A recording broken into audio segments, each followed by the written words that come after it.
চাল্লা heart drop, তই কি এতিয়া ৰৈ যাবি নেকি? কি আচৰিতভাৱে মিলি গৈছে সকলো। আৰম্ভ হৈছে জুবিনদাই প্ৰায় কৈ থকা কথাটোৰে যে তেওঁ সময়ক আটাইতকৈ বেছি ভয় কৰে। গানক লৈ বেপাৰ কৰাসকলক কয়, মই শিল্পী। শিল্পী সদায় ৰাইজৰ লগত, ৰজাৰ লগত নহয়।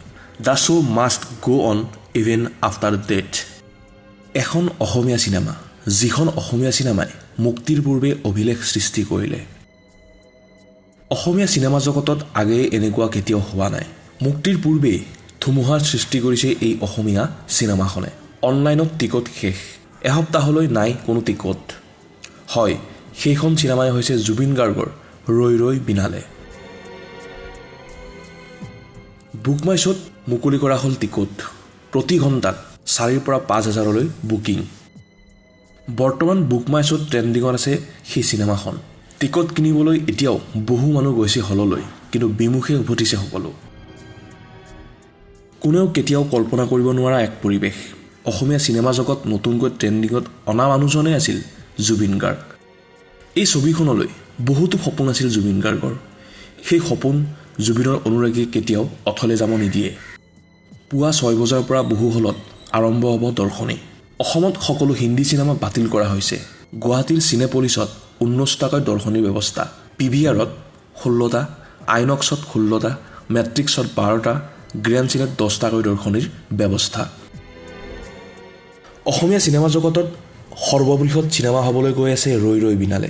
নজিৰবিহীন ইতিহাস ৰচাৰ পথত এতিয়া জুবিন গাৰ্গৰ সপোনৰ ৰৈ ৰৈ বিনালে। চিনেমাখনৰ ট্ৰেইলাৰ মুকলিৰ পিছতে হতবাক হৈ পৰিছিল প্ৰায় সকলো। চিনেমাখনৰ কথা আৰু কিছুমান দৃশ্য দেখি যেন সকলো নিজৰ জীৱনটোক লৈ লিখি ৰাইজক জনাই থৈ গ'ল জুবিন গাৰ্গে। এই ট্ৰেইলাৰটো চায়ো বহুত লোকে শোকত ম্ৰিয়মান হৈ পৰিছে। জুবিন গাৰ্গে নিজে কৈছিল যে চিনেমাৰ সকলো কাহিনী তেওঁ সপোনত দেখে, গতিকে নিশ্চয় এই চিনেমাখনৰ কিবা মহত্ব আছে। জুবিন গাৰ্গে যেনেকৈ আশা কৰিছিল তাতকৈ বেছি সফলময় হ'ব ৰৈ ৰৈ বিনালে। অসমৰ মৃতপাই চিনেমা জগতখনৰ কাৰণে জুবিন গাৰ্গে কি কৰিছিল সকলোৱে দেখিছে। বিগত ভাল নাম বা ভাল ব্যৱসায় কৰা প্ৰতিখন চিনেমাৰ নিৰ্মাতাই নাম লৈছে জুবিন গাৰ্গৰ। বহুজনে সাহস কৰি ওলাই আহিছিল একমাত্ৰ জুবিন গাৰ্গক সাৰথি কৰি। এতিয়া সকলো অসমবাসী সাজু হৈছে জুবিন গাৰ্গৰ এই সপোনটো পূৰণ কৰিবলৈ। আৰু মুক্তিৰ পূৰ্বে জুবিন গাৰ্গৰ এই সপোনটোৱে ৰচিছে ইতিহাস।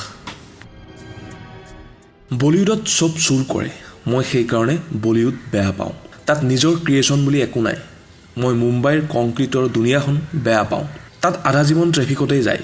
মই অসমক ভাল পাওঁ, নিজৰ মানুহখিনিৰ হৈ কাম কৰি ভাল পাওঁ, সেয়া কৈছিল জুবিন গাৰ্গে।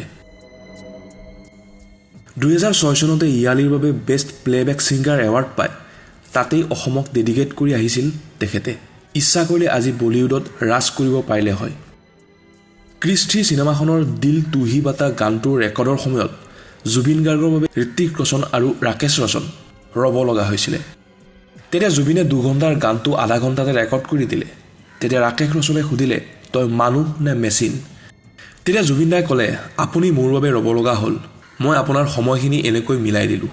পিছত গানটো কিমান জনপ্ৰিয় হ'ল সেয়া আমি সকলোৱে জানো। অসমৰ হৈ কাম কৰাৰ হেঁপাহৰ বাবে সেইবোৰ যান্ত্ৰিকতা এৰি খাৰখুলিৰ জুপুৰিটোত মানুহৰ মাজত তেখেত আছিল। সেইকাৰণে জুবিন গাৰ্গৰ ওপৰত কিবা বিতৰ্ক হ'লে কওঁ, মানুহজনক বুজাইহে বুজি পায়, নুবুজাক গোটেই জীৱন বুজালেও বুজি নাপাব। তেখেতে মৃত্যুৰ পূৰ্বে যেনেকৈ কৈছিলে যে মই মৰিলে ব্ৰহ্মপুত্ৰত উটাই দিব, ঠিক তেনেদৰে যোৱাকালিৰ দিনটোত তেখেতৰ অস্থি ব্ৰহ্মপুত্ৰত বিলীন হৈ গ'ল। তেওঁ এতিয়া ঘূৰি ফুৰিব অসমৰ চুকে কোণে ব্ৰহ্মপুত্ৰৰ পানীৰ উবাল সোঁতত। আৰু শেষত আমাৰ ফালৰ পৰা এটাই আহ্বান, ৰৈ ৰৈ বিনালে চিনেমাখন চাবলৈ গৈ মোবাইলত সৰু সৰু ক্লিপবোৰ ৰেকৰ্ডিং কৰি সামাজিক মাধ্যমত প্ৰচাৰ নকৰিব, সেয়া আপোনালোকলৈ বিনম্ৰ অনুৰোধ। আৰু শেষত জুবিনদাৰ ন্যায়ৰ দাবীত #জাষ্টিছ ফৰ জুবিন গাৰ্গ লিখিবলৈ নাপাহৰিব।